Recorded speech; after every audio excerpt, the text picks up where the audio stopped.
আসসালামু আলাইকুম প্রিয় বন্ধুরা। আজকে আলোচনা করব আমাদের প্রিয় নবীজি হযরত মুহাম্মদ সাল্লাল্লাহু আলাইহি সাল্লাম এর চিকিৎসা পদ্ধতি। আজকের বিষয় ডায়রিয়া বা উদরাময়। সাথে আলোচনা করব সর্বগুণী গুণান্বিত মধু এর কিছু উপকারিতার কথা।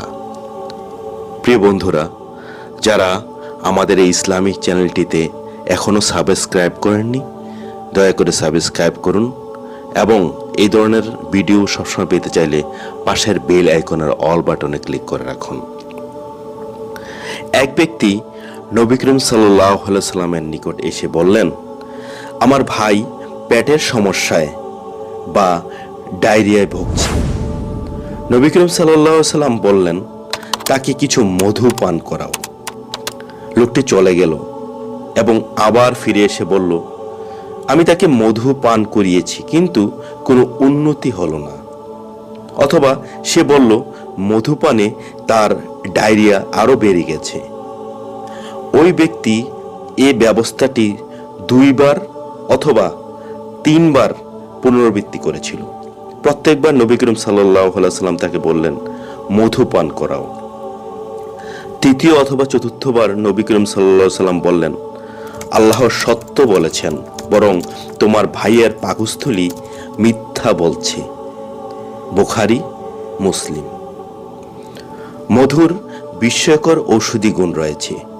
রক্তবাহী নালী বা পরিপাক নালীতে যেসব ক্ষতিকর পদার্থ সঞ্চিত হয়, মধুপানে ওইসব পদার্থ দেহ থেকে বেরিয়ে যায় এবং দেহ দূষণমুক্ত হয়। মধু অনেক জলীয় পদার্থ ধারণ করতে পারে। মলম ব্যবহার বা পানি পানের মতো উপকার হয়। ঠান্ডা কাশিতে ভোগে এমন বয়স্ক ব্যক্তিদের জন্য মধু অনেক মূল্যবান উপশমকারী। মধু অনেক পুষ্টিকর খাদ্য। এটি পরিপাকতন্ত্রের গতিকে মোলায়েম করে। মধু খুব ভালো সংরক্ষক বা প্রিজারভেটিভ এজেন্ট বটে। আবার মধু অন্যান্য ওষুধের তিক্ত স্বাদকে প্রশমিত করে। ফুসফুস বা লাং, যকৃৎ বা লিভার পরিষ্কার করে। ইউরিন বা মূত্র তৈরিতে সহযোগিতা করে এবং ক্ষতিকর শ্লেষ্মা নরম বা গলিয়ে কফ আকারে বের করে দেয়। মধু গরম করে গোলাপ তেলের সাথে মিশ্রিত করে পান করলে জীবজন্তুর কামড়, আফিমের প্রভাব ইত্যাদি উপশম করে। পানি এবং মধু মিশ্রিত করে খেলে পাগলা কুকুরের কামড়ে বা রেবিস ডগ, সৃষ্ট জলাতঙ্ক রোগ এবং বিষাক্ত মাশরুম খাওয়ার কুফল ইত্যাদি উপশম হয়।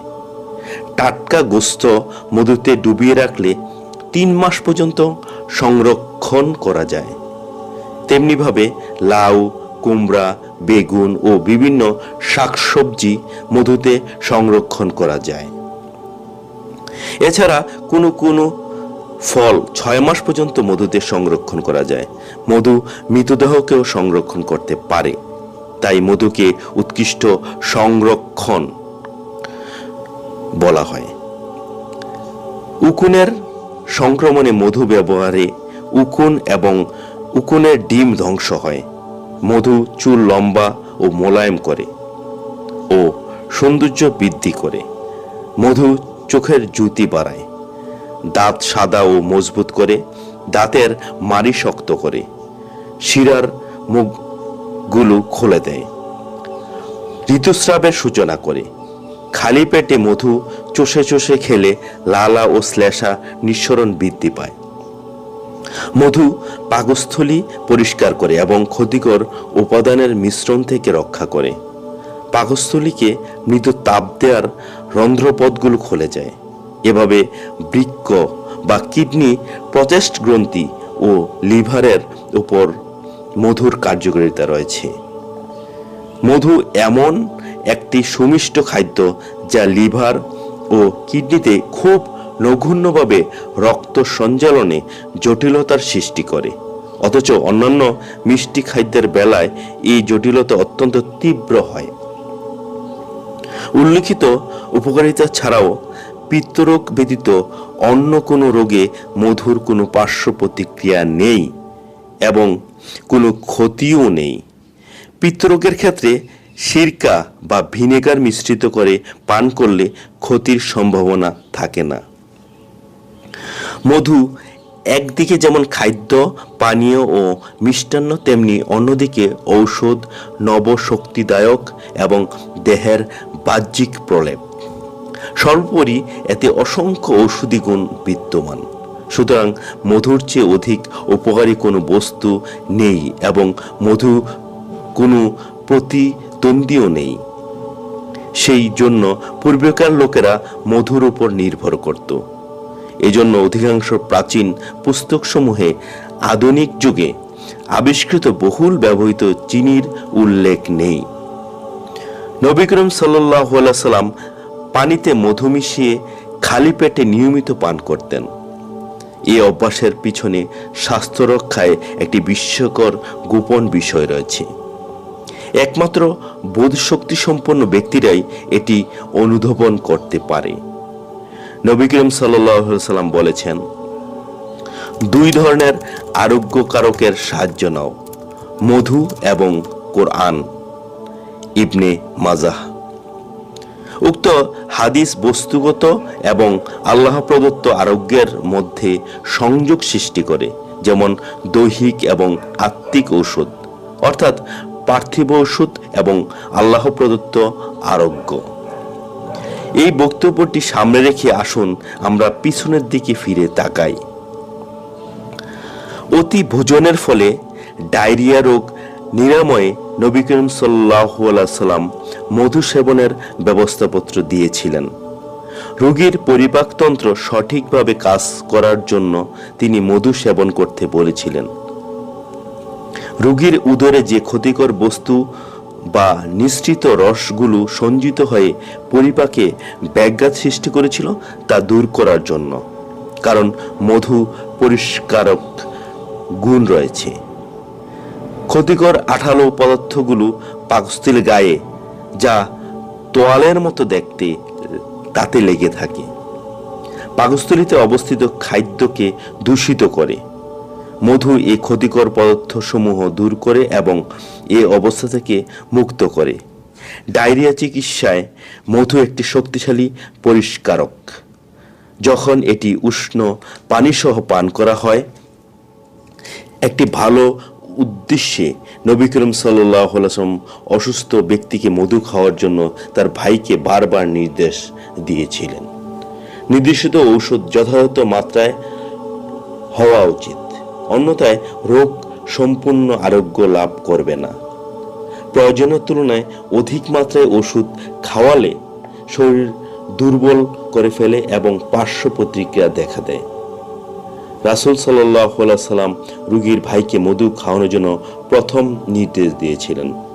ওই অবস্থায় তার ভাইকে ওই ব্যক্তির পরিমিত মাত্রায় মধু সেবন করায়নি। ওই ব্যক্তি ফিরে এসে বলল যে তার ভাই সেরে ওঠেনি। নবী করিম সাল্লাল্লাহু আলাইহি ওয়াসাল্লাম জানতেন যে ওই মাত্রাটি উপযুক্ত বা যথেষ্ট হয়নি, তাই তিনি কয়েকবার ওই ব্যক্তিকে তার ভাইকে আরো মধু সেবন করতে বলেন। ফলে সেটা উপযুক্ত মাত্রায় পৌঁছেছিল। রোগের বিরুদ্ধে যুদ্ধ করার জন্য রোগী যেমন প্রয়োজনীয় মাত্রায় মধু সেবন করে, আল্লাহর অনুগ্রহে রোগটি সেরে ওঠে। সঠিক মাত্রায় সঠিক সময়ে মধু প্রয়োগ করাই চিকিৎসাবিদ্যার গুরুত্বপূর্ণ অংশ। নবী করিম সাল্লাল্লাহু আলাইহি ওয়াসাল্লাম লোকটিকে বললেন, আল্লাহ সত্য বলেছেন এবং তোমার ভাইয়ের পাকস্থলী মিথ্যা বলছে। মধুর নিশ্চিত কার্যকারিতা এর দ্বারা প্রকাশ পেয়েছে। এর দ্বারা আরও বোঝানো হয়েছে যে রোগটি প্রথমে উপশম হয়নি। বিষয়টি এমন নয় যে ওষুধ কাজ করেনি, বরং তার পাকস্থলীতে প্রচুর পরিমাণ ক্ষতিকর দূষিত পদার্থ ছিল। তাই নবী করিম সাল্লাল্লাহু আলাইহি ওয়াসাল্লাম আরো অধিক পরিমাণে মধু গ্রহণের আদেশ দিয়েছিলেন। নবী করিম সাল্লাল্লাহু আলাইহি ওয়াসাল্লাম প্রদত্ত ঔষধ এবং চিকিৎসক যা স্বাস্থ্যবিদ কর্তৃক প্রদত্ত ঔষধ কখনো সমান হয় না। নবী করিম সাল্লাল্লাহু আলাইহি সাল্লাম প্রদত্ত ঔষধের প্রাপ্ত ফল আল্লাহ প্রদত্ত এবং রাসূল সাল্লাল্লাহু আলাইহি সাল্লামের নির্দেশনা সুস্থ সুচিন্তার সমন্বয়ে হয়ে থাকে। অন্যান্য অধিকাংশ চিকিৎসার দর্শন, গবেষণা, পর্যবেক্ষণ ও পরীক্ষা নির্ভর হয়ে থাকে। এটা সত্য যে অনেকে নবী করিম সাল্লাল্লাহু আলাইহি সাল্লাম প্রদত্ত ঔষধ ব্যবস্থায় উপকৃত হয় না। এর কারণ হলো এ ব্যবস্থার প্রতি পূর্ণ আস্থার অভাব। যারা এই ব্যবস্থার উপর পূর্ণ বিশ্বাস রেখে নিজেকে এর উপর সমর্পণ করবে তারাই উপকৃত হবে। পবিত্র কোরআন আরোগ্যকারী, কিন্তু যে হৃদয় কোনো কিছু গোপন করে, এটি অস্বীকার করে, বিশ্বাস স্থাপন করে না, কোরআন ওই হৃদয়কে আরোগ্যের পথ দেখায় না, বরং ভণ্ড কপট ব্যক্তির হৃদয় আরও অসুস্থতা এবং শয়তানিতে মগ্ন হয়। নবী করিম সাল্লাল্লাহু আলাইহি সাল্লাম প্রদত্ত ঔষধ একমাত্র খাঁটি এবং উত্তম ব্যক্তির ক্ষেত্রে কার্যকর। যেমন কোরআন শুধু ঈমানদার এবং কোমল হৃদয়ের খোরাক। সুতরাং যারা নবী করিম সাল্লাল্লাহু আলাইহি সাল্লাম প্রদত্ত আরোগ্য ব্যবস্থা অবজ্ঞা করে তা কোরআনের নির্দেশকে অবজ্ঞা করারই শামিল। যে কোরআন সর্বোচ্চ আরোগ্য প্রদানকারী চিকিৎসা, যখন চিকিৎসা পবিত্র কোরআন বা নবী করিম সাল্লাল্লাহু আলাইহি সাল্লাম প্রদত্ত চিকিৎসা ফলপ্রসূ হয় না, তা হলো দেহ ও মনের নেতিবাচক দিক, যেখানে ঔষধের গ্রহণযোগ্যতা থাকে না। কিন্তু ঔষধ অকার্যকর বিষয়টি এমন নয়। আল্লাহর পক্ষ থেকেই সমস্ত সফলতা আসে।